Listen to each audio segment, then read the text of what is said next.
And we are live. Welcome back to Takes by Fans. We got a great show for you today. As always, we are live every single day at noon Eastern. If you want to watch live, head over to takesbyfans.com/watch.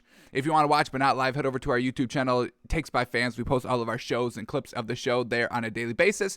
And if you just want to listen, we are on podcasting apps, Spotify, Apple Podcasts, Google Podcasts, iHeartRadio. So however you want to watch or listen, we've got you covered multiple ways.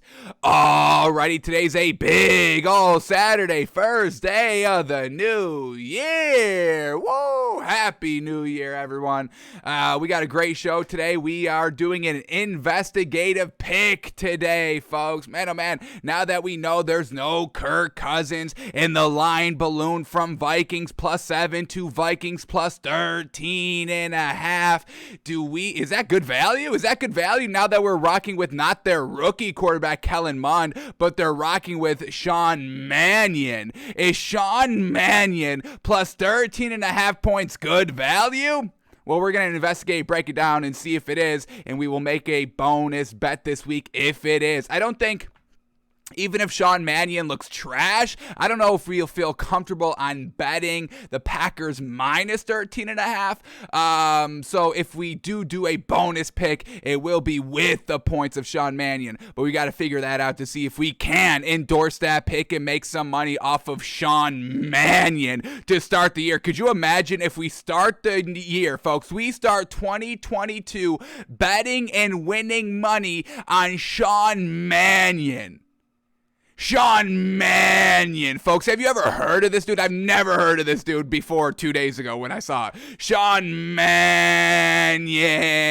He was in college in like 2014, folks. 2013, okay? This is how far back we're going with Sean Mannion, okay? So we'll do the investigative pick. We've got his stats. We've got all the highlights that we could scrounge out of the bottom of the highlight barrel because this man's not putting up highlights. If this man was putting up highlights, we'd all know the name Sean Mannion, but we don't. So we had to scrape together some highlight packages, but hey, if you got it, you got it, and, we'll see it shine through the screen. We break down film, folks. We know how to analyze what's good and what's bad. So Sean Mannion today on the show. We got our NBA daily. It's not even going to be a daily 10 because we got no clock today, folks. No clock in our NBA, so we could go NBA 1 hour. It could go that way. So we've got Sean Mannion to look at. We've got our favorite video to watch on Saturdays, the NFL.com score, Week 17 score, probability predictions, and all that. We'll see how the machines are feeling for our picks and all that. We'll talk that through and see what's going to be happening this week. So we've got all that today on the show. So let's just kick it off with the NBA. We're not setting a clock today. We'll see how long we go. So here we go. Let's start breaking down the NBA and our NBA Infinity. Our first ever NBA Infinity. Let's get it done. Here we go. Lots of games on last night and kind of throughout the day. And we had 2 picks going. And we did not have the best last day of 2021, which is great because now we're in 2022. Everything resets. Everything refreshes, folks. So let's start positively here this year and see if we can find any value in tonight's action in the NBA. We'll do that at the end.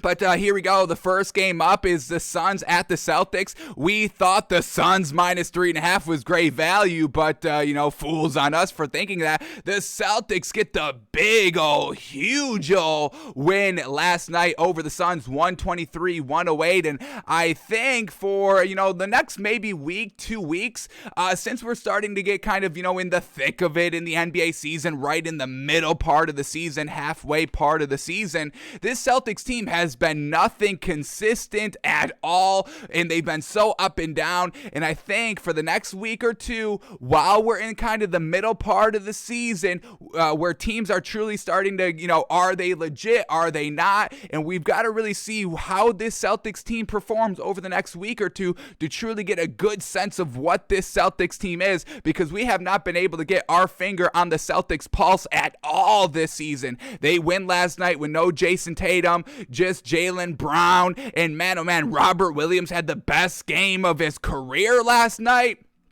So I think we're going to be staying away from betting the Celtics or betting in any matchup that the Celtics are a part of for the next week and a half as we figure out, is this team legit or not, folks? I mean, they're right. What's their playoff positioning? They're the 10th seed, 9th seed with their win last night. They climbed to the 9th seed in the Eastern Conference. They're 17-19, 4-6 in their last 10. So we'll see as we're kind of, like we said, middle part, getting towards the middle part of the season. We'll see if the Celtics team is legit or not, but we are going to be staying away from betting them over the next week or two. But let's start here with the Celtics since they got the big old win last night. Robert Williams got it done. 10 points, 10 assists, 11 rebounds. That's a triple-double for the big man, shooting 100% on 5 shots last night. Man, oh man. Oh, and to go along with that, 5 blocks. 5 big old, huge old blocks where there was only 2 other blocks by the Celtics besides Robert Williams last night. Truly a wonderful performance last night, and we'll see if this is Robert Williams coming into his own, a coming out party in the NBA of him being this dominant consistently. We'll see.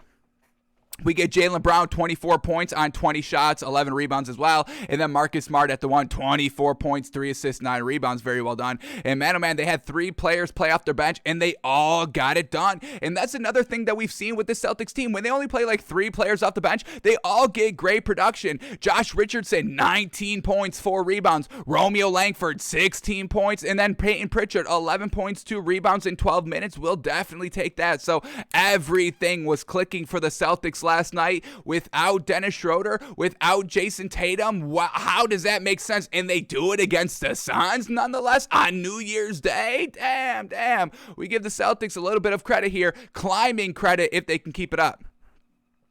All right, they beat the Suns last night. You know, they were missing a couple of pieces. DeAndre Ayton at the big, Jay Crowder at the 4 and all that. But Chris Paul was still able to go last night, 14 points, 8 assists. And Devin Booker, 22 points, 4 assists, 6 rebounds. But he shot awful, folks. 26% on 26 shots. Jeez. We have Jalen Smith filling in for DeAndre Ayton at the 5, 19 points, 7 rebounds. Cameron Johnson in the starting lineup for Jay Crowder, 20 points, 5 rebounds. Great night. And then McCall Bridges still at the 3, 10 points on 36% shooting. Nothing great off the bench, and we need this Suns bench to truly step it up, especially without Jay Crowder and DeAndre Ayton in the starting lineup, and they just were not able to do that last night. So Suns lose last night, 123-108. Alrighty, next game up here, our second bet. We lost our first one, Suns -3.5, but then we took the Bulls -3, and the Bulls win, but they only win by 2 because DeMar DeRozan, game-winning three-pointer. Here we go, 8 seconds left, Bulls down 1 point, 106-105. DeMar DeRozan just kind of loses track of the clock and just has to throw up a prayer, and it does go. This was bad ball management, clock management. You got 9 seconds. He slows it down and then waits till the clock gets down to like 2 seconds and he's at mid-court, and then he has to just kind of, do like a running floater 3 that hits. It works. So I guess we can't knock DeMar DeRozan too much because it hit. So well done. Bulls win the game on the buzzer beater because of DeMar DeRozan, who we say is the best player on this Bulls team, and we know they've got 4 great ones. So, Lonzo Ball still out, Kobe White still doing his thing, and honestly, I would trade Lonzo Ball. You don't need him. Kobe White is it, folks. Kobe White, 24 points, 4 assists, 2 rebounds. He shot 6 of 7 from 3. Man, oh man, Lonzo does not do that, folks. Zach LaVine, 17 points, 6 rebounds. Vucevic down low, 14 points, 16 rebounds. And then DeMar DeRozan, 28 points, led the team in scoring, 6 assists, 1 of 3 from 3. And that 1 3 that he hit was the game winner. Man, oh man, this Bulls team is great. And then they beat the Pacers, Pacers, Sabonis still playing the 5, 24 points, 14 rebounds. All that was fantastic. Karis LeVert, 17 points, 6 assists, 6 rebounds. They get it done. Torrey Craig off the bench, 10 points, 11 rebounds, 5 assists. All that is good and well, but they come up short still, like we know this Pacers team does every single night. So the Bulls get the win, 108-106, because DeMar DeRozan is clutch as heck.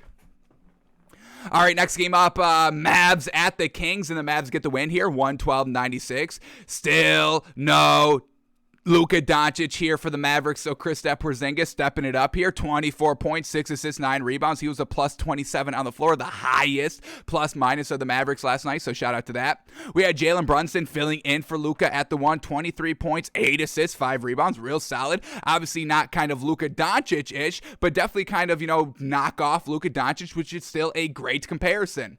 And then we get Reggie Bullock at the 2, 16 points, 5 rebounds. Nothing great here off the bench for, well, I guess, all right. Josh Green, 8 points. Sterling Brown, 8.7 rebounds. And then Marquise Chris with 8.7 rebounds as well off the bench. So it's okay. No double-digit scores off the bench, but the starting lineup got it done. And then for the Kings, De'Aaron Fox still in there, 10 points, 7 assists, but he shot pretty poorly, 21% on 14 shots. We had Marvin Bagley, 15 points, 5 rebounds, and then Tyrese Halliburton, 17 points, 10 assists to round out the good, decent production from the starters. Buddy Hield, taking less shots here. What's up with that? Buddy Hield's taken, like 4 or 5 threes these last 2 games, where he's consistently putting up like 10 to 15 threes a night. Not sorry about it. But Buddy Hield, 25 minutes off the bench, only took 7 shots, only took 4 threes, 8 points last night. Damian Jones, 10 points, 8 rebounds off the bench. And then Chimezie Metu, who hit the game winner the other night, only 10 points, 5 rebounds off the bench. So the Mavs get it done without Doncic, 112-96. All right, then we get the Heat at the Rockets, and the Heat win 120-110. Jimmy Butler still good to go. 37 big old points by the man. Omar Yurtseven is still at the 5 with Bam Adebayo being out. 10 points, 13 rebounds. Tyler Hero in the starting lineup at the 2, 16 points on 1 of 9 from 3. So we know Tyler Hero isn't the greatest in the starting lineup, truly thrives off the bench. We saw that last season and all that. And then Kyle Lowry still playing the 1, 12 points, 3 assists on the night. And then Kyle Guy coming out of nowhere, 17 points, 3 steals, 4 assists, 4 rebounds off the bench in only 23 minutes while shooting 75% from the field. Man, oh man. All right, we'll keep an eye on them. It seems like everybody steps up on the Heat all the time. Everybody being out, Jimmy Butler, Bam Adebayo, and then, we get, Kyle Guy stepping up, and we get Duncan Robinson stepping up when he needs to be the number 1. We get Tyler Hero stepping it up when he needs to be the guy as well. And now this guy, Kyle Guy, steps it up as well. So shout out to the Heat. They're deep. They're dogs. They've got some real ballers on this team, folks. And they're winning games consistently with a lot of, inconsistencies in the starting lineup. So we got to give this Heat team a ton of credit, and they win last night. All right, and then the Rockets, we get Christian Wood still at the 5, obviously, 18 points, 8 rebounds. Kevin Porter, 7 points on 27% shooting. They need him to be so much more consistent if this Rockets team wants to be as good as they were during that kind of 7-game win streak when everybody was talking them up. We had Jashawn Tate, leading scorer off the bench, 22 points, 7 rebounds, and that was really it for the squad overall. Just nothing great. Daniel Tice didn't play last night, so that was great, but they still lose the game, unfortunately, 120-110. All right, then we get the Hawks at the Cavs in a real great game all throughout, and the Hawks get the 3-point win here, 121-118. Let's start here with the Hawks since they got the win. Trae Young, 35 points, 11 assists. This man has been on a tear recently. We get Clint Capella, 18 points, but 23 rebounds, folks. 11 offensive, 12 defensive for a grand total of 23 big ones in the rebounding category.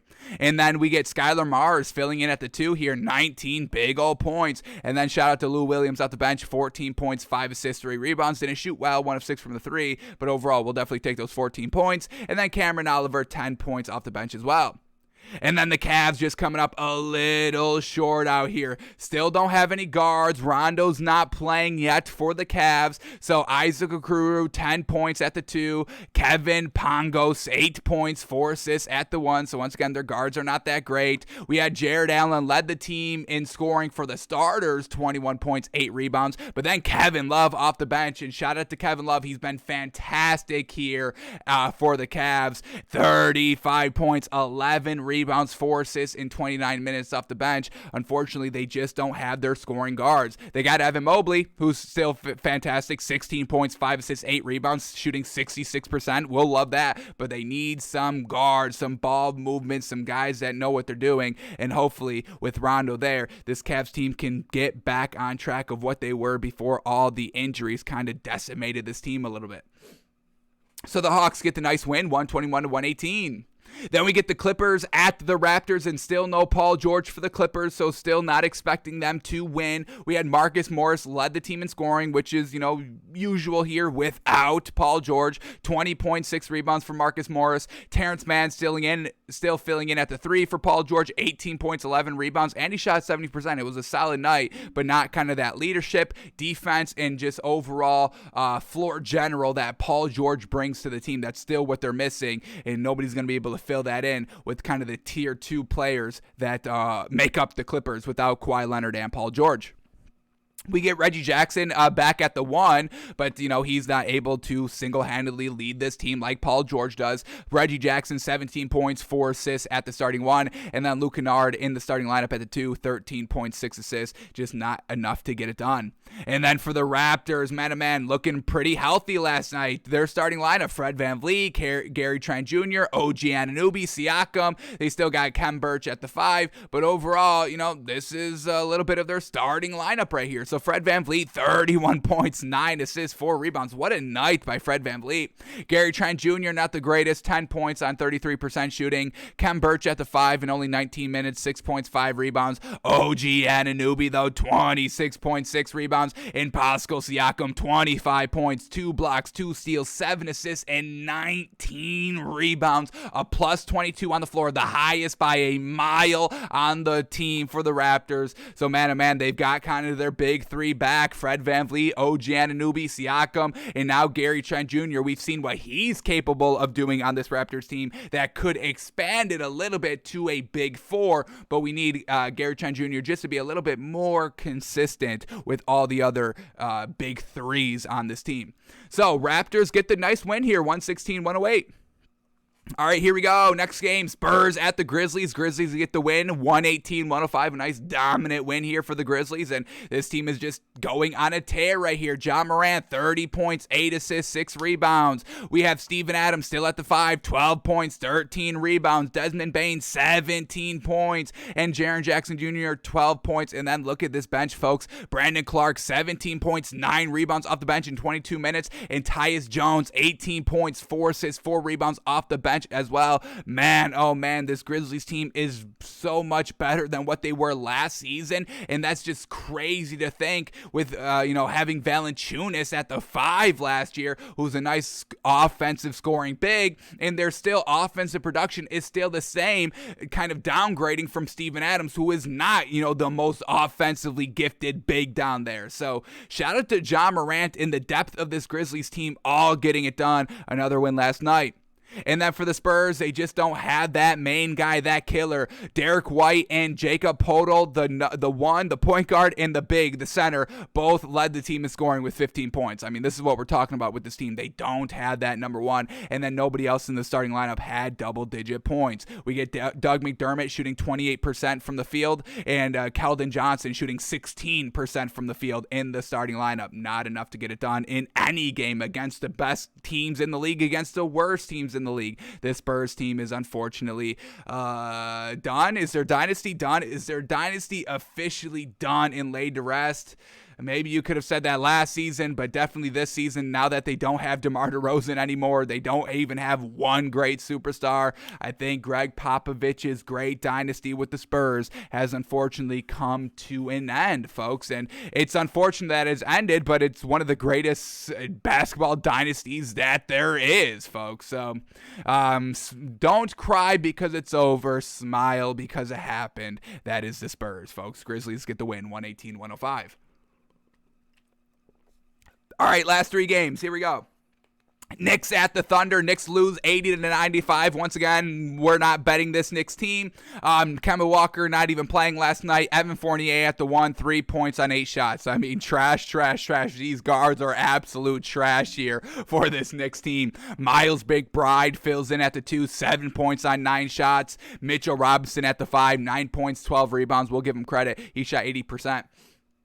And then Obi Toppin filling in for Julius Randle at the 4 and did not put up anything resemblance of Julius Randle. He had 5.7 rebounds last night. The only person that was doing anything meaningful all game was RJ Barrett with 26 big old points and 7 rebounds. Nothing even good off the bench. So Knicks B squad truly floundered big time last night. In the kind of A squad members that were playing with the B squad last night for the Knicks, none of those A squad members stepped up besides RJ Barrett. So unfortunate there. And then the Thunder get the win. Shai Gilgeous-Alexander, 23 points, 1 block, 2 steals, 4 assists, 4 rebounds. He didn't shoot the best, 37% on 24 shots, but hey, 23 points will definitely take that. And then just Aaron Wiggins, 13 points in the starting lineup. Nobody else doing anything good. Isaiah Roby, 8 points in the starting lineup. Paul Watson, 2 points in the starting lineup. And Luguentz-Dort, 6 points in the starting lineup on 16% shooting. Once again, Luguentz-Dort, trash offensively, but a solid defender. So, nothing good by either of these teams. Trash game. Thunder win, though, 95-80.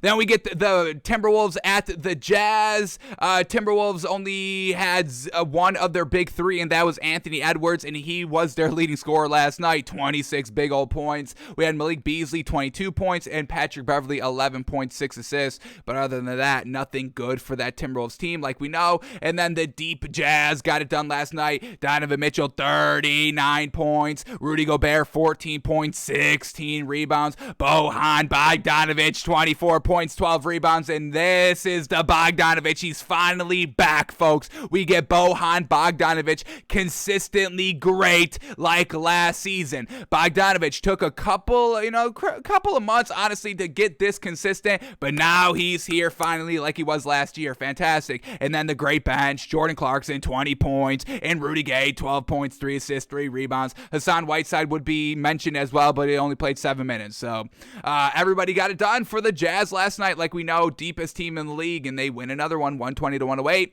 And then the last game of the night, the Blazers at the Lakers, and LeBron exited 2021 on a bang, a big old bang, a Mike Breen bang, if you will. LeBron James, 43 points, 14 rebounds, 4 assists, 2 steals, 2 blocks, shooting 61% on 26 shots, shooting 5 of 10 from the 3. Sheesh, fantastic. We had Russell Westbrook. He was the leader in the plus minus, folks. Plus 29 on the floor, 15 points, 12 assists, 13 rebounds, and only 4 turnovers. Russell Westbrook had it under control last night. Shout out to him.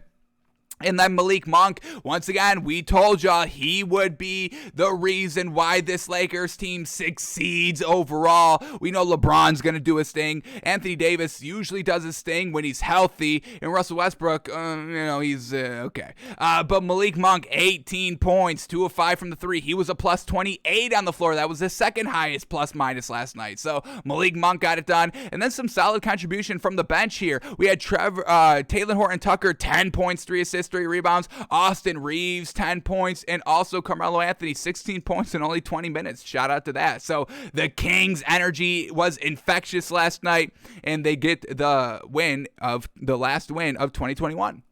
And then the Blazers, once again, womp womp. Damian Lillard, 18 points, 7 assists. He shot 1 of 8 from the 3. Once again, Dame time is just non-existent. And the ball dropped, and it's still not Dame time, unfortunately. We had Ben McLemore led the team in scoring by a mile by coming off the bench, 28 points. Nothing else good here by the Blazers. So the Lakers get a dominant win to exit 2021, winning 139-106.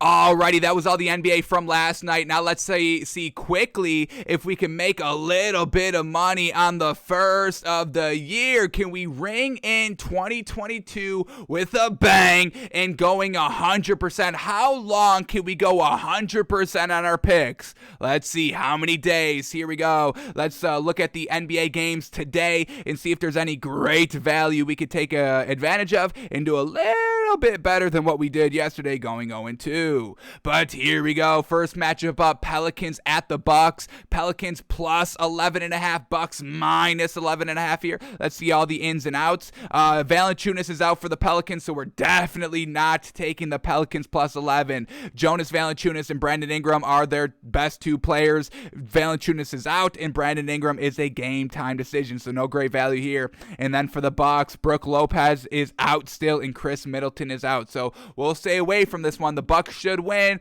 but I don't really want to swallow 11.5 here. Maybe a little bit of a New Year's Eve hangover by Giannis. We know he likes to party a little bit. He likes to try all the American traditions and customs and all that. If you watch this man on Twitter, you know what I'm talking about.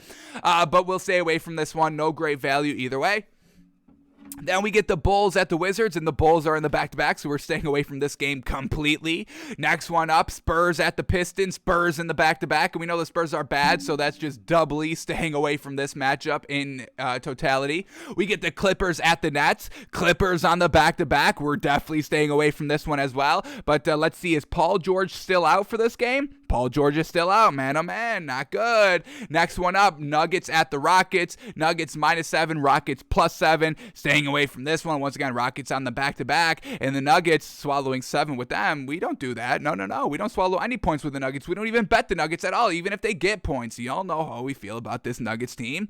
And then the last game of the night, the Warriors at the Jazz. Warriors +4.5, Jazz -4.5, and the Jazz on the back-to-back. Y'all know we don't bet the back-to-back, so alrighty, I guess we're not taking anything tonight here in the NBA. Alrighty, so I guess we will go one full day without losing a bet because we're not taking anything tonight. We're not betting on any college football games today. We're just going to enjoy them. And these basketball games, I don't think there's any great value. And, we got suckered into believing good value yesterday with the Suns -3.5 and the Bulls -3. So we're not going to push anything here. We're going to go into tomorrow's Sunday slate with our first action of betting in 2022. That's what we're going to do. Alrighty, folks, that is all the NBA we had to go over for today. Alrighty, now let's head over and shift gears to the NFL, where we've got two things to do. Watch our favorite video to watch on Saturday, NFL's Week 17 win probability and predictions. But before we get into that, folks, there is a quarterback playing this week that is not our traditional starting quarterback, and that quarterback is, drumroll please, quarterback Sean Mannion. Sean Mannion, folks. Sean Mannion will be playing.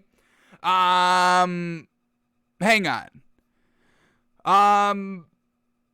Yeah. Sean Mannion is going to be... Okay, I read the tweet wrong, but we're all good. Yes, Sean Mannion is playing this week for the Vikings, starting quarterback here. No Kirk Cousins. He's on the COVID-19 list, but Sean Mannion will be good to go. Now, what's interesting here is that they're not starting rookie quarterback Kellen Mond. Why aren't you doing that? I understand that this is a must-win game for the Vikings if they want to get in the playoffs. So they're going to go with Sean Mannion, who has a little bit more experience, not good experience. And when we look at these stats, folks, you'll know what we mean. But Sean Mannion's going to be going here for the Vikings in a must-win game, not going with Kellen Mond, the rookie quarterback. They don't think he's got enough experience, and they don't feel comfortable with him at the helm in a must-win game. So Sean Mannion's playing this week for the Vikings. We saw when Sean Mannion was announced as the starting quarterback here here this week. We saw the line go from Vikings +7, and that was with Kirk Cousins, to Vikings +13.5 now with Sean Mannion. That's a 6.5 point swing right there based on the quarterback. So first of all, let's see if the line has changed any over the last day. Nope, it's still Vikings +13.5. So this is going to be a bonus investigative pick. Is 13.5 points great value? Now, so far, it's looking like great value because what do we know about the Packers? They don't blow out any team. Even if the Packers pick off Sean Mannion 3 times like they did Baker Mayfield last week, they may only win by 2, 5, 6, maybe 7 points max. So overall, just optically right now, Vikings +13.5 is still looking like solid value, but we're going to watch Sean Mannion. We're going to look at his stats in college and in the pros. Did he even play in any pro games? We're going to break it all down. We'll watch some highlights, the ones that we could find, because trust me, it's not easy finding Sean Mannion highlights. So we're going to see, does Sean Mannion give us enough confidence to take 13.5 points? Is this the highest spread this week? No, we get the Bills at -14.5. We get the Patriots at -16. And we get Tampa Bay Bucks at -13.5. So let's break down Sean Mannion and see if we can take the Vikings +13.5, or if we should go the other way and take the Packers -13.5 in our bonus investigative pick of the week. Yes?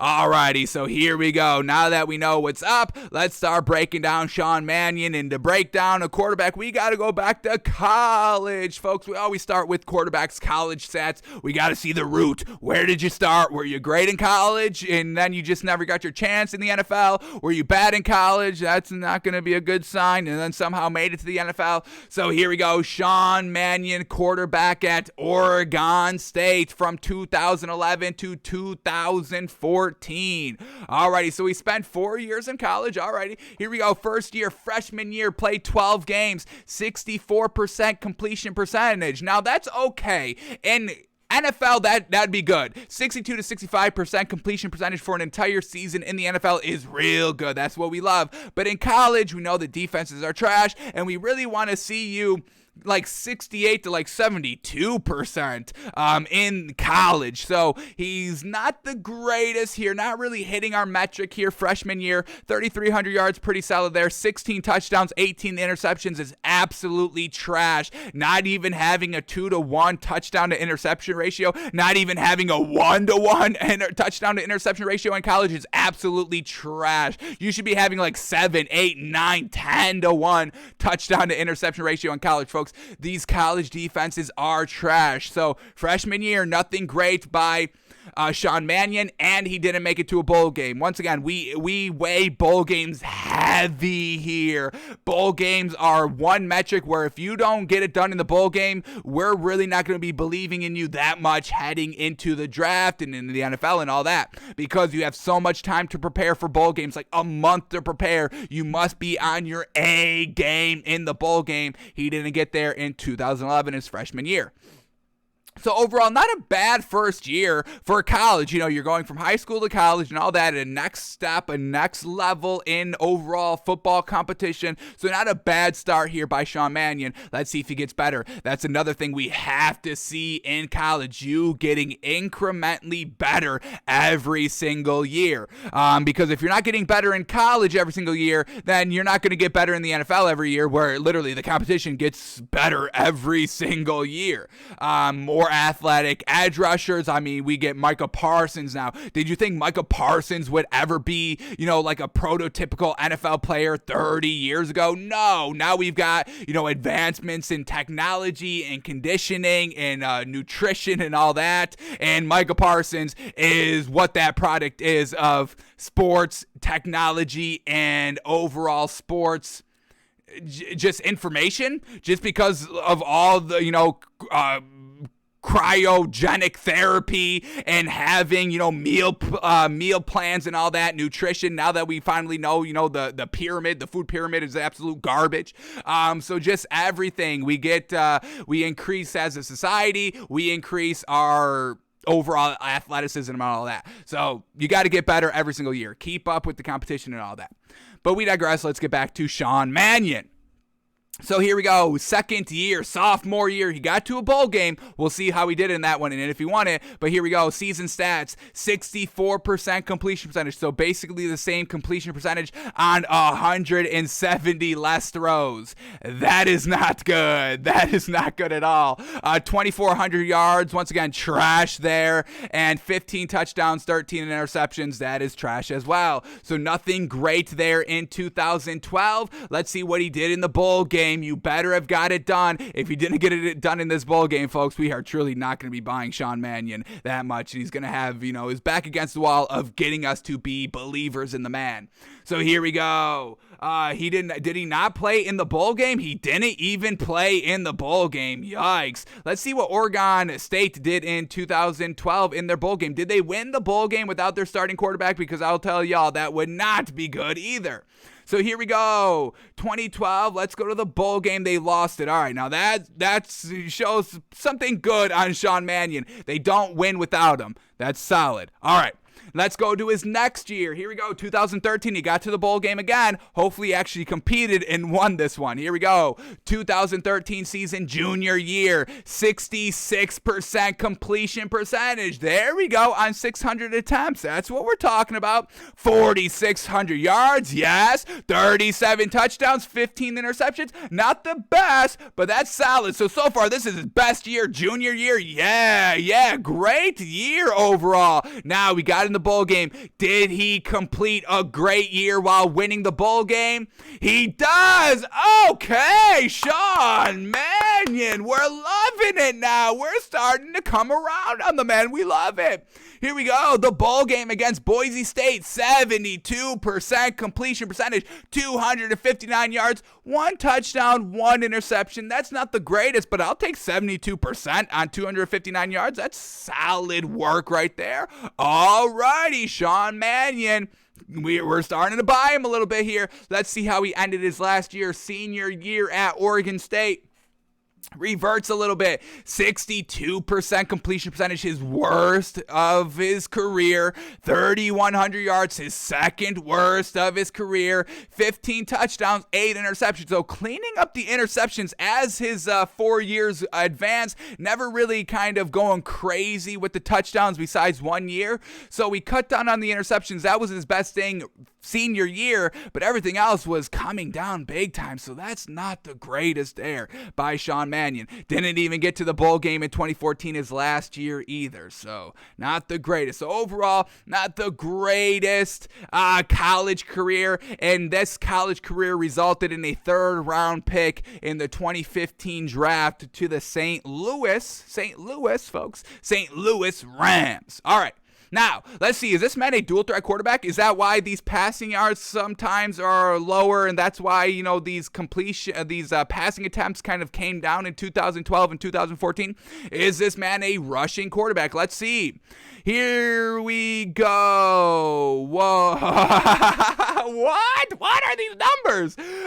He's got negative rushing yards every year. How did he get negative rushing yards? Oh my gosh. This man does not have an athletic bone in his body. He just keeps getting sacked. He doesn't rush at all. Does he just never rush and he keeps getting sacked over and over and over again for negative rushing yards? Every year, negative rushing yards. 2011, freshman year, negative 190 rushing yards. 2012, negative 85 rushing yards. 2013, his best season, still negative 223 rushing yards. In 2014, his worst year by far, negative 306 rushing yards. How is this even possible? This is atrocious right here. This man's got no athleticism. We have to watch these highlights. What does this man look like running in the backfield, rolling out of the pocket, escaping pressure? He must not be able to escape any pressure ever, folks. Negative rushing yards for an entire year, every year. This is insane. This is insane. He's averaging losing 6 yards a rush. Folks, this is what he's averaging. Every time he's going to take off and rush, he's going to lose 6 yards. How? Oh my God. Well, I think I'm off on Sean Mannion just on that stat alone. So overall, Sean Mannion truly was not good in college. He had one good year that probably truly led him of getting drafted in the 3rd round, but everything else is pure garbage by this man. Oh my goodness. This is absolutely absurd. I cannot believe these numbers right here. Negative 804 rushing yards through his entire college career. Oh my goodness. Alrighty, well, okay, we've got a different opinion on Sean Mannion now. Holy moly. Alrighty, so that's what he did in college, and then he ended up getting drafted here. Never started a game his rookie year, getting drafted to the Rams. Never started a game, only threw the ball 7 times. 2016, the following year, never started a game, only threw the ball 6 times. 2017, he got his first start, and we don't have the highlights to this game. We got a couple of highlights overall. But yeah, Sean Mannion never really did anything in the league. He started 2 games in his career, 2017 and 2019, and in both those starts came at the very last week of the season. So garbage time, didn't matter whether the Vikings win or lose the game. So they throw Sean Mannion out there, and I believe he lost both games. So not good as a starter. Yeah, 0-2 record. So we haven't really seen Sean Mannion in the league, so that's why we have to break down all the highlights that we did. So trash in college. Now let's see. Did he run in the NFL? Is he still getting negative rushing yards here in the NFL? Yes! Oh my God, he's still getting negative rushing yards in the NFL. His year 1, where he only played 1 game and threw 7 times, still -1 rushing yards. 2017, where he threw the ball 6 times, -2 rushing yards on 9 rushes, folks. Why are y'all having Sean Mannion, first of all, run more times than he's throwing the ball when you know he's going to lose 6 yards a rush? This is absurd. 2018, -9 rushing yards on 7 rushes, and in 2019, -5 rushing yards on 6 rushes. This is absolutely insane, folks. Absolutely. This man must be the most unathletic quarterback that there is, folks, and they're facing the Packers with a great defense. So if Sean Mannion can't escape the pocket or anything, good luck. Oh my God. How do they got confidence going with Sean Mannion over Kellen Mond, folks? Man, give the rookie a chance. Sean Mannion, the 29-year-old unathletic garbage quarterback, that's who y'all are rocking with? Man, maybe the film shows and tells a different story. It's gotta, but I can't wait to see how this man just walks and runs as he's dropping back in the pocket and all that. Man, oh man. So here we go. Now that we've got the stats out of the way, we've got some highlight tape on the man. So let's go back to college here. Here we go. This was his best season, 2013. Remember, that was his best overall season in college, 36 touchdowns, something like that. It was great. So here we go. His 2013 highlights. This was when he was at his best, folks. So we're going to kind of weigh this footage, probably the heaviest out of all the other footage, where we've got 3 more videos to watch on the man. But here we go. 2013 highlights, Sean Mannion. This is going to weigh the most, and it's 3 minutes and 40 seconds. And once again, we are going to keep tabs on his rushing. How does he look running? Because those numbers show pure unathleticism, folks. That's absolutely absurd. So here we go. Let's see what this man can do. Let's see what this man looks like. And here we go. Sean Mannion. First look at Sean Mannion. What do we get from the man? Here we go. First play. Going a little deep here. Alrighty. And this was an okay ball. A little bit of a 50-50 jump ball. Not the greatest, but it got there for a completion on 3rd and 2. That was pretty clutch. Let's count the yards on this one. Just get a little baseline arm strength. So he rips this one from the 30-yard line, getting it all the way down to about the 35. So about 35 yards right there. Okay. Let's keep that in mind. All right, next play up here.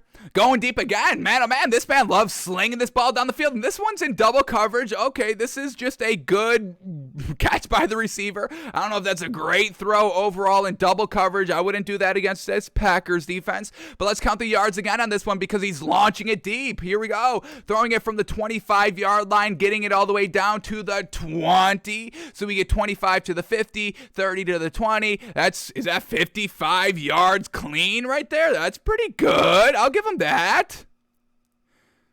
Alrighty, so decently big arm, and he loves to uncork it and let it rip. Alrighty, but once again, remember, this was his highest throwing season, and every other season was really kind of below where it needs to be. And I get it, he's at Oregon State, so they're not, a top, 25 program or anything like that. So they're not getting the best weapons repeatedly, but still, you've got to get it done. You've got to be the quarterback. There's really no excuses. You're the guy. You still got to get it done. But let's go back to the film here, and let's see what he's doing. Here he goes. He's letting it rip again here. He's going to launch this one right from the goal line, folks. Right from the goal line all the way down. This is a great throw right here to the 45-yard line on the other side of the field. 50-45. So yeah, once again, 50-55 yards, and that's the big arm, and that's what we need in the NFL. If you can't throw 55 yards in the NFL, you really should not be a starting quarterback in the league. So Sean Mannion, that's probably the best thing that we've got so far on him is arm strength. But once again, this is from 2013. We're about 9 years removed from this, so we know what happens to arm strength as you progress in your career. Exhibit A is Big Ben. So I don't know, is Sean Mannion's arm still gonna be this big? This is absurd that this dude is getting the start here in 2022. I cannot believe it. Here we go in the red zone. A nice little dart. That was nice right here. Keeping his eyes down the field. Once again, this man is, look at this man shuffle this man is got no athleticism at all. He's not even running here. He's just shuffling in the pocket. I already can tell that this man is unathletic. Here we go. Ripping it deep again. This is wide open. This is right on the money. This is a nice throw right here. Ripping it from his own 20-yard line. Getting it down to about the 40. Alrighty, so about 30 yards clean right there, 40 yards clean right there. What else do we got? I want to see this man run with the ball. Once again, going deep right here. He loves to just air this out. Every highlight that we've seen is like 40 yards at minimum. Man, I've never seen a highlight package like this. We get him back in the red zone here. Going, floating it. This is nice right here. Navigating the pocket a little bit.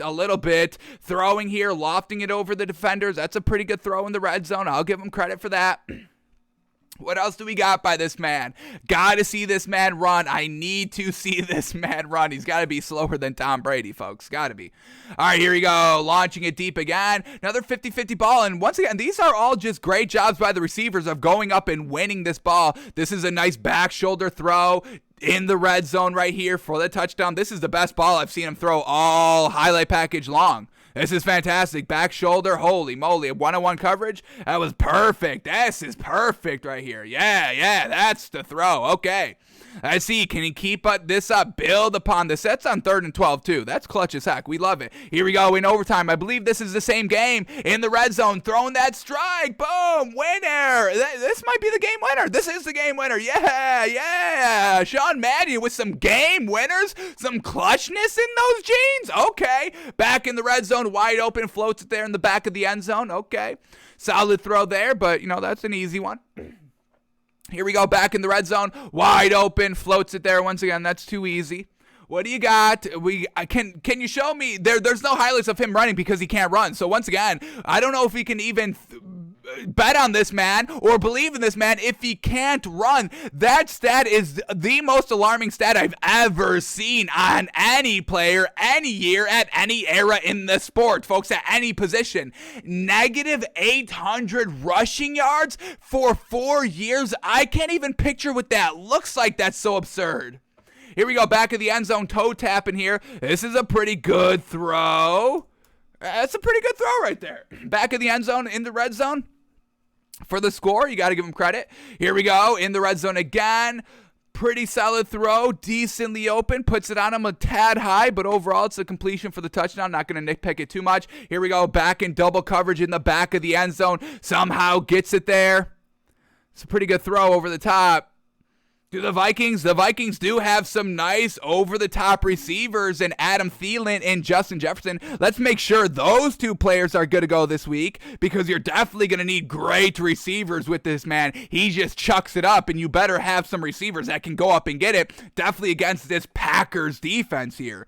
So here we go. Let's double check if Adam Thielen and Justin Jefferson are good to go, or are they questionable or anything like that. So here we go. Adam Thielen is on IR. Is he going to be activated before the game? And Justin Jefferson is all good to go. Alrighty, so let's find out some news on Adam Thielen. Will he be good to go? Let's get this up really quickly. Adam Thielen, week 17. Let's see. Alrighty, here we go. Feels sore but hopeful for week 17. So Mike Zimmer said on Sunday Thielen is feeling sore following his early departure. What else do we get? Let's go to the news tab. Adam Thielen, injury update. Adam Thielen feels sore but hopeful for week 17. That's what we're just getting. Hopeful.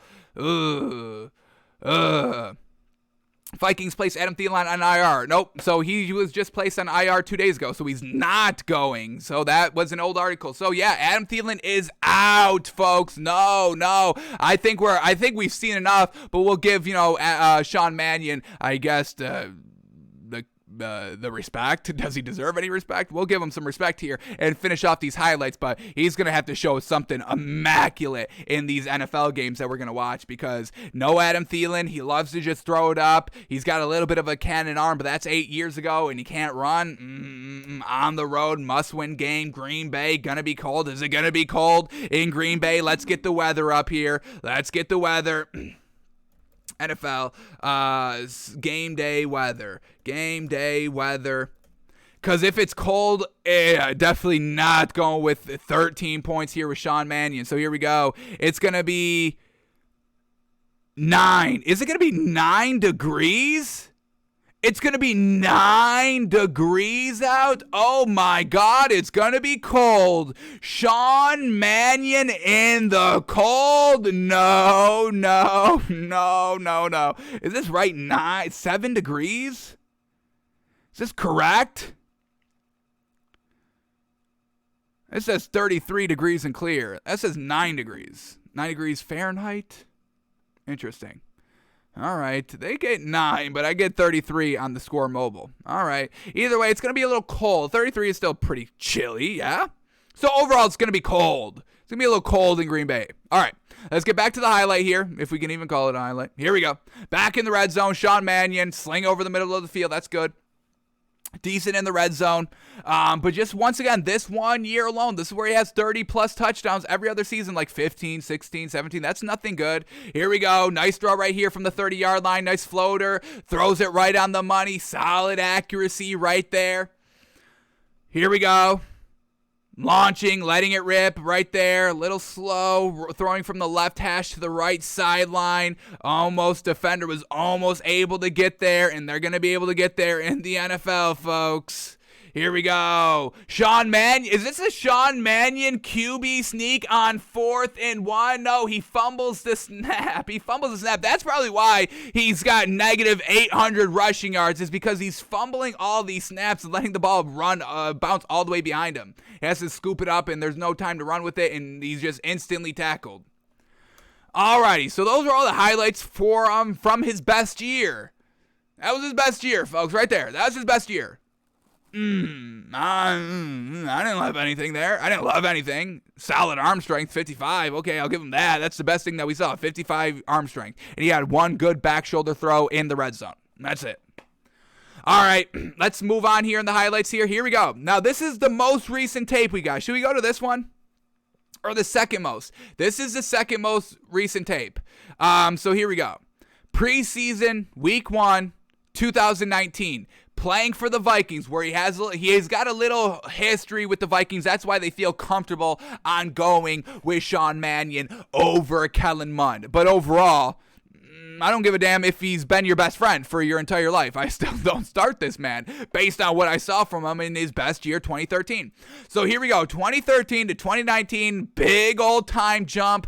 Is he still good? And hopefully we could see what he looks like running the ball, and let's see what happens now that he's in the NFL with NFL speed and all that. Is he still looking good? So here we go. Preseason 2019, and then we're going to watch an actual game 2019, last week of the year, week 17. Remember, we told you he started 2 games in the NFL, both week 17, once in 2017 and once in 2019. So we've got the 2019 game, his most recent game. So here we go. Let's start with the preseason one first. Here we go. Just trying to do a little bit of a dink off here, and it's high. It's a high ball, and that's exactly what we saw in college. Just throwing it up, so it's not even an incompletion or excuse me, it's not a batted pass by the defender or an interception. He likes to throw it high, having your receivers to go up and get it. No Adam Thielen. I say no thank you on the 13.5 points so far. We'll see if that changes. I don't think it will. We're going to have to see a miracle for that to change. But let's keep it up here. First throw, a little bit high. Next throw, play action. He is not, this man cannot move in the pocket, folks. This man cannot move in the pocket. It's a dink and dunk to Dalvin Cook. Okay. Holding, it gets it brought back. Here we go. Next play action, dump it off. It's a setup screen again here, again. So this isn't anything with Sean Mannion.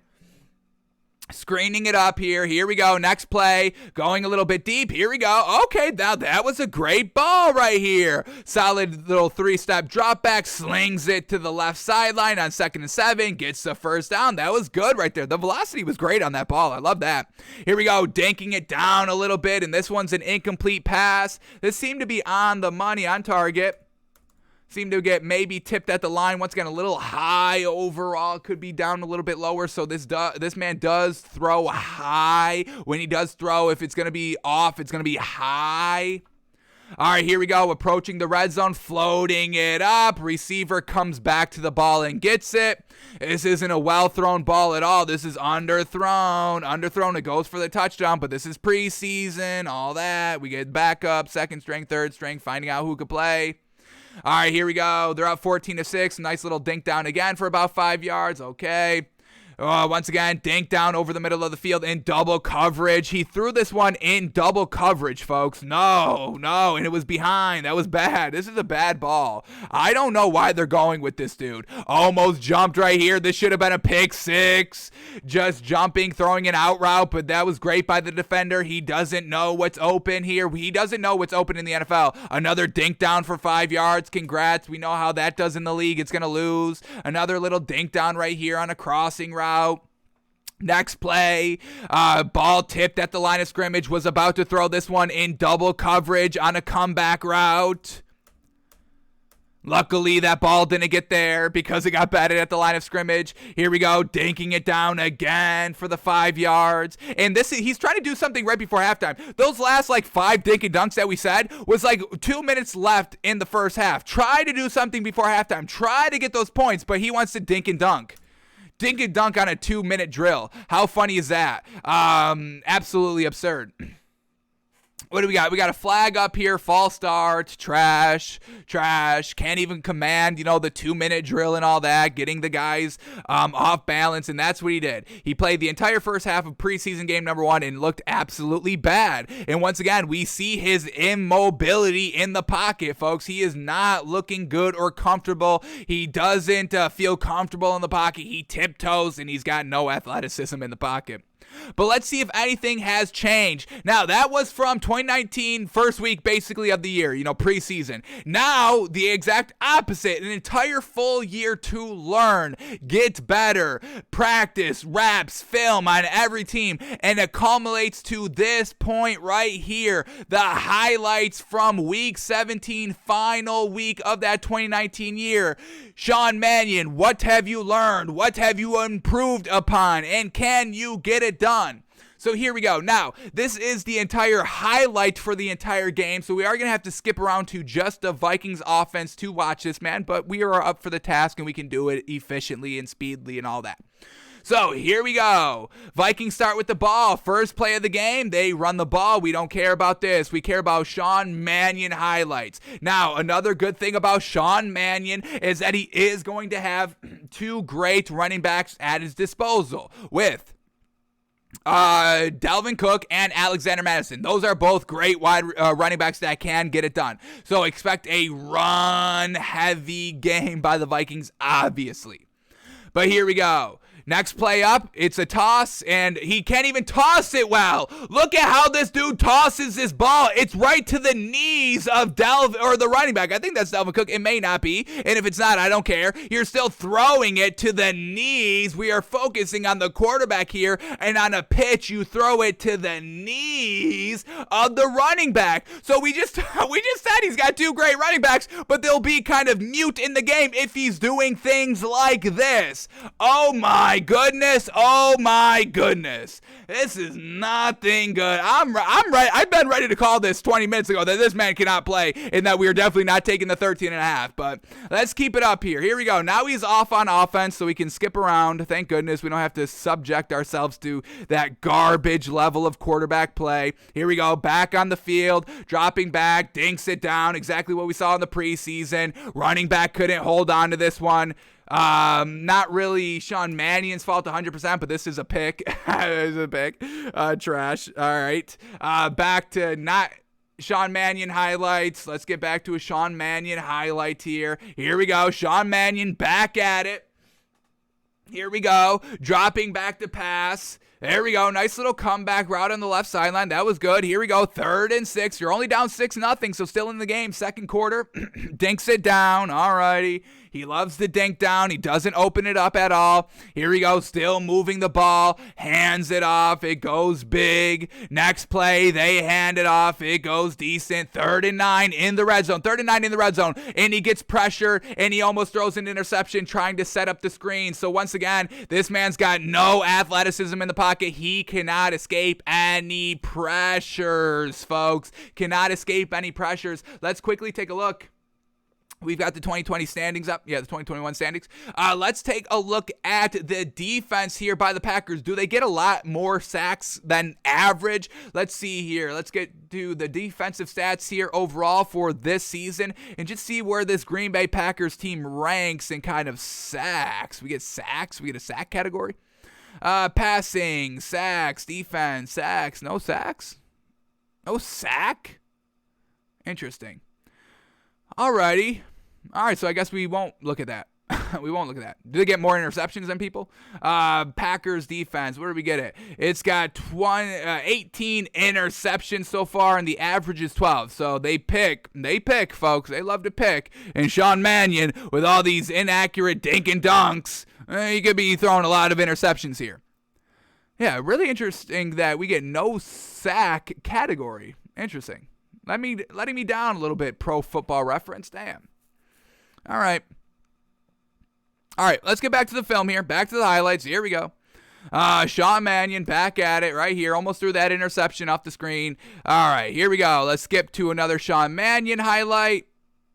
And we don't get one, so we got to keep going. Here we go. Sean Mannion backed up at his own 1-yard line. This is disastrous. No, let's see what happens. Sean Mannion hands off the ball, and it's going to be a safety. Safety, because obviously you blitz everybody. Sean Mannion throwing the ball on the 1-yard line. I welcome that. I invite that. I blitz everybody. All 11 defenders are all stacked on the line. That's what I would do if Sean Mannion is throwing the ball from the 1-yard line.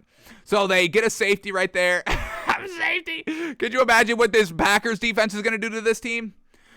With Sean Mannion. All right, here we go. Here we go. Sean Mannion back at it. Let's see what he can do. Down 11-3, still in the game. They hand the ball off, and the running game is absolutely going crazy right here. Here we go. Gets them at a 3rd and 3. Sean Mannion throws the ball on a little bit of a dink down because he got pressured, and the ball it's complete, but they're going to put him 2 yards short of the first down. They have to settle for another field goal. Great running attack, but Sean Mannion in the red zone, approaching the red zone, is trash. We know. can't score touchdowns. They have to settle for field goals. Here we go. Still, once again, continuing without a Sean Mannion highlight here. We get a 3rd and 1. They hand off the ball. They pick it up on the ground game. And once again, we get no Sean Mannion highlight after that. So a turnover or just incompetence like we probably know. Well, they probably showed the turnover in the highlight. But here we go. Sean Mannion's back. Here we go. Sean Mannion back at it. Down 18-6 in the 3rd quarter. 3 minutes left. Sean Mannion, nice little comeback route. Delivers it well. Picks up their 1st down. Okay. A 3rd and 5 approaching the red zone at the Bears' 26-yard line. Sean Mannion dropping back and just goes to the open receiver on the check down. Now in the red zone, they hand off the ball. It goes pretty good. 9 yards. Let's see. Do we get Sean Mannion throwing the ball from the 10-yard line? Let's see. What do we got up next here? Next highlight, 3rd and goal from the 1. 3rd and goal from the 1. Sean Mannion hands it off because obviously you're not trusting Sean Mannion to do it himself, and that's a touchdown.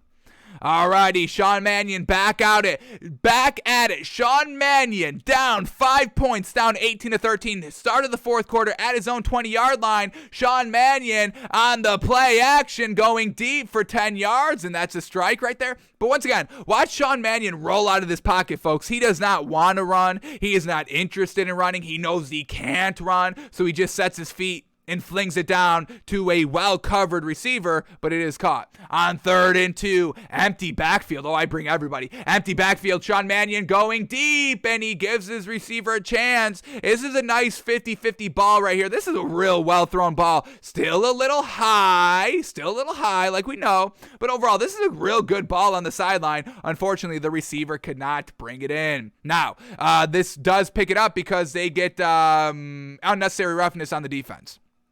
So, Matt Nagy's outraged, unfortunate. And he should be fired. Matt Nagy and Sean Mannion in the same game. I mean, I think that's some sort of curse, I would say. All right, here we go. Sean Mannion going deep, and this one is caught. Sean Mannion's got the big arm. We know. Boom. All right. Does Sean Mannion's big arm save the Vikings this week? He's going to launch it from the 45-yard line of his own and get it all the way down to about the 20-15. So we got about 35 yards right there clean. That was fantastic. All right, now Sean Mannion back in the red zone, down 5 with a chance to take the lead. Sean Mannion rolling out to the right, throwing back across his body to the dink and dunk check down route for about 7 yards. All righty, Sean Mannion on 3rd down. Do we get a highlight? Flag, all righty. What's the next play? Here we go. We get a 3rd and 18. The flag erases Sean Mannion's good play. 3rd and 18. Here we go. Set up screen, and they knock it down, and they have to settle for another field goal. So once again, a lot of field goals going on, but we get a quick highlight here. Sean Mannion down 2 points with 5 minutes left in the game. 3rd and 3. Can Sean Mannion get it done? Oh, incomplete pass over the middle of the field. They have to settle for another field goal, and that one does go good. They got a 1-point lead now. Sean Mannion leading his team to a win. Mostly it's the running game. Alrighty. Bears going down on a drive. Bears going to drive. Bears kicking the game-winning field goal with 10 seconds left. Sean Mannion going to have about 10 seconds to do something with the ball. Let's see. No, they're going to kick off and they're going to run it out. They're going to trust their kick returner instead of Sean Mannion. I think that's the right choice. Here we go. 4 seconds left at his own 20-yard line, down 2 points. Can Sean Mannion get it done? Dropping back to pass. Dropping. And he's launching it deep. And it falls about 10 yards shy of the end zone. But let's count the yards on this ball right here. We'll get a full...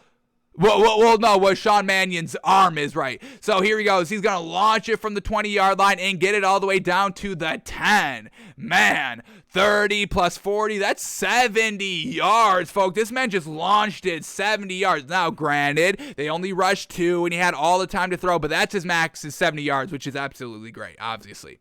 So we know Sean Mannion's got the big arm. That's the best thing about Sean Mannion is his big arm. But no Adam Thielen, only Justin Jefferson now. Can these receivers for the Vikings catch those high balls, those 50-50 throws consistently against a good Packers defense? I don't know if he can. And just one thing quickly right here. This was just funny because I was looking for these highlights of Sean Mannion, and this guy posts a highlight clip on YouTube, and this is what he titles it. Seattle Seahawks signed quarterback Sean Mannion, and then this is the first 3 seconds of the clip, folks. You ready? He said, "I couldn't find much good plays he made, so here's his plays from one game." Then the next slide, he won't do that much anyway because Geno Smith is our backup quarterback. This was, when he sided with Seattle earlier. So here we go against the Saints. Is this the same one that we just watched? I think this is the same preseason game we just watched, so we don't got to watch this again. I think this is, the same one against the Saints. This was against the Saints, yeah. So, okay. All right.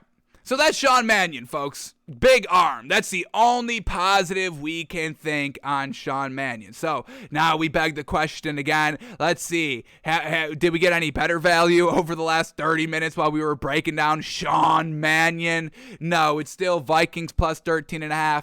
The only reason why Vikings plus 13.5 seems like good value is because of their running game and because, the Packers don't blow anybody out. But Sean Mannion, when you bring pressure on him, he can't escape the pocket. He can't escape the pressure, anything like that. Those negative rushing yards, folks, glaring as heck. So we're going to stay away from betting this game just in totality. We're not going to swallow 13.5 here with the Packers, and we don't believe in Sean Mannion enough to get 13.5 points. So unfortunate here. Well, I guess it's not unfortunate because we stayed away from potential bad value. So that is a win in our book, staying away from value.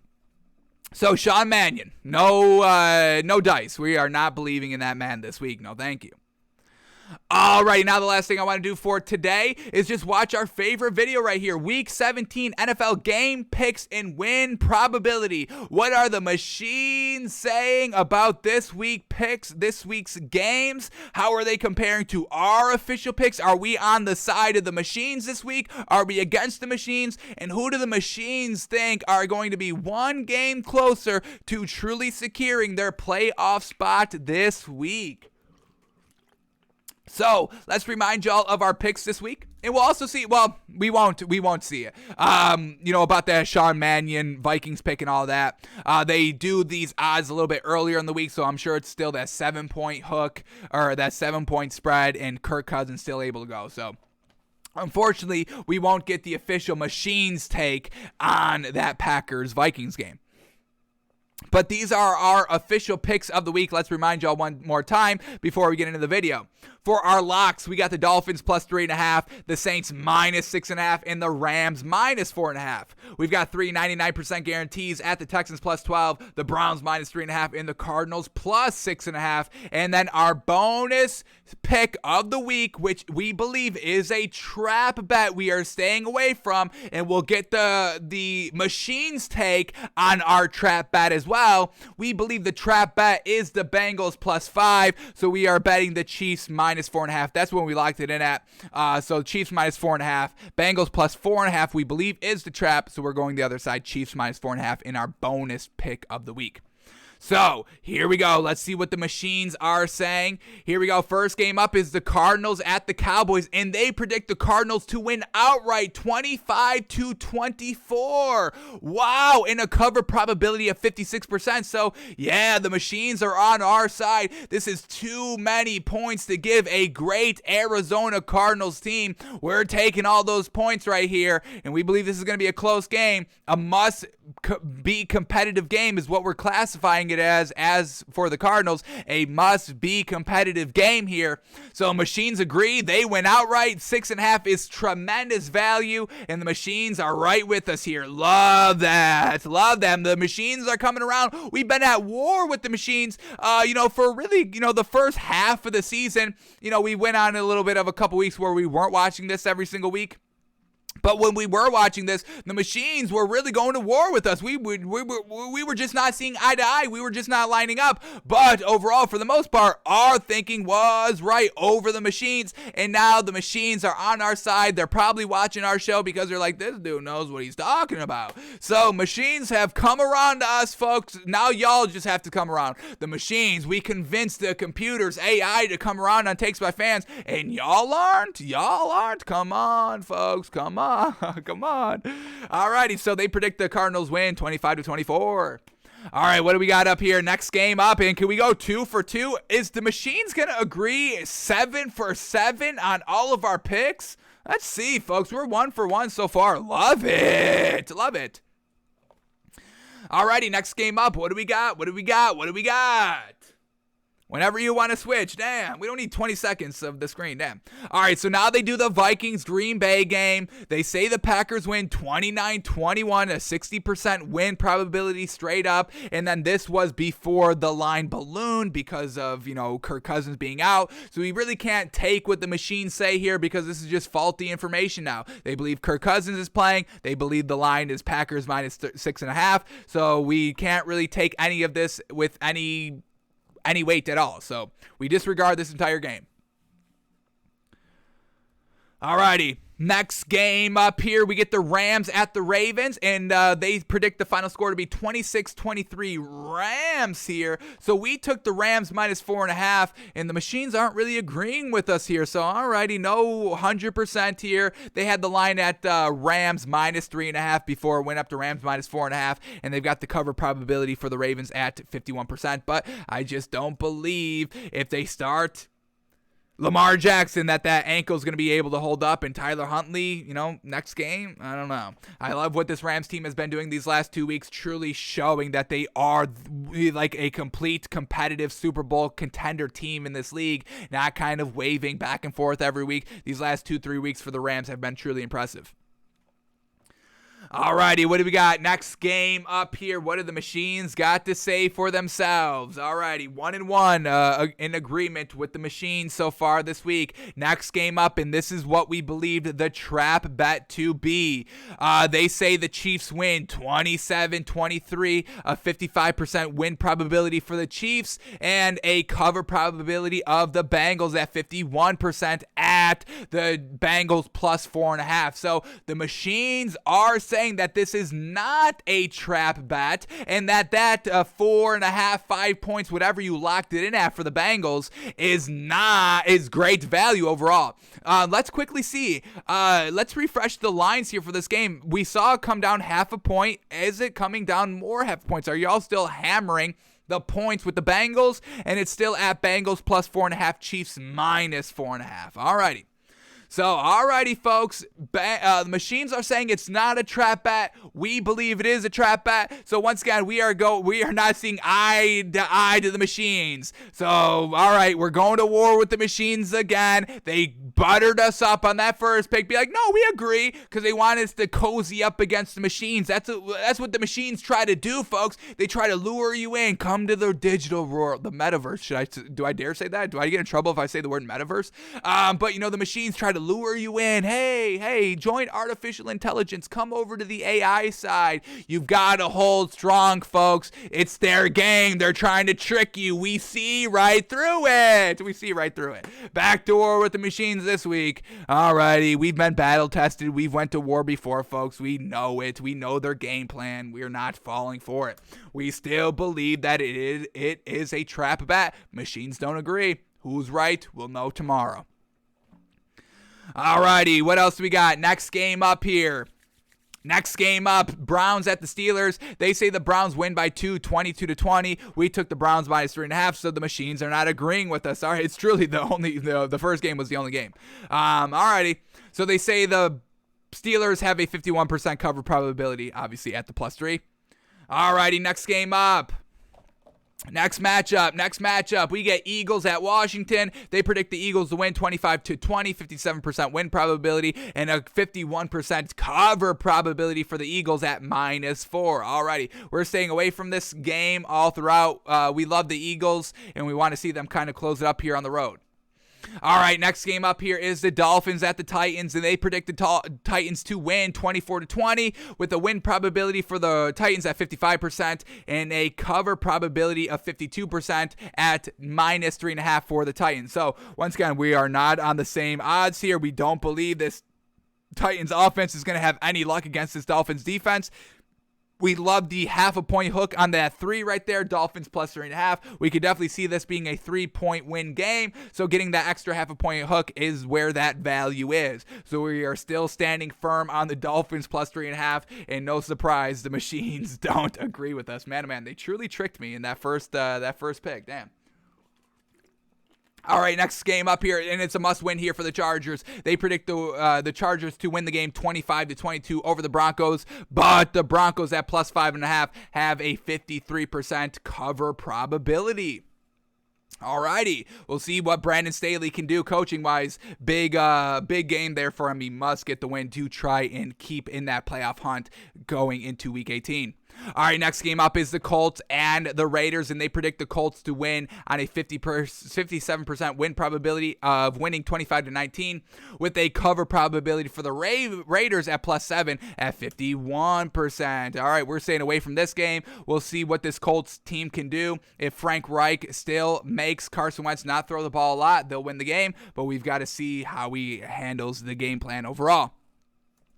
Then we get the Giants at the Bears. They predict the Bears to win 22-17 on a 56% win probability and a cover probability of 51% for the Giants. So, all right, the machines are predicting a lot of close games this week. What surprises that? This one's not close here. Bucks winning 31-17 over the Jets with a 72% win probability and only a 52% cover probability of minus 13.5. All right, what else we got? Bills at the Falcons. Bills win 31-16 on a 73% win probability and a 52% cover probability at minus 14.5. Alrighty, next one up here, Texans at the 49ers, and we take the points here with the Texans plus 12, and they say the 49ers win by 12, 29-17, a 69% win probability and a 52% cover probability for the Texans. Once again, I don't know if the machines knew that Jimmy Garoppolo is not playing at the time of this video because they kind of do it early in the week. So we can't really take this at full value. They say the Patriots blow out the Jags. That's easy, 29-13, 73% win probability and a 53% cover probability for the Patriots at minus 15. Alrighty, what do we got? One more game up here, and here we go. Fantastic. Talking about the Panthers. Are the machines on the Panthers? Y'all know how we feel about the Panthers. Y'all know how we feel about the Panthers. Folks, they're trash. You never bet them. Stop betting the Panthers. So, the machines predict the Saints win, which is great. 24-17, so the machines aren't fancy with the Panthers. 57% win probability for the Saints.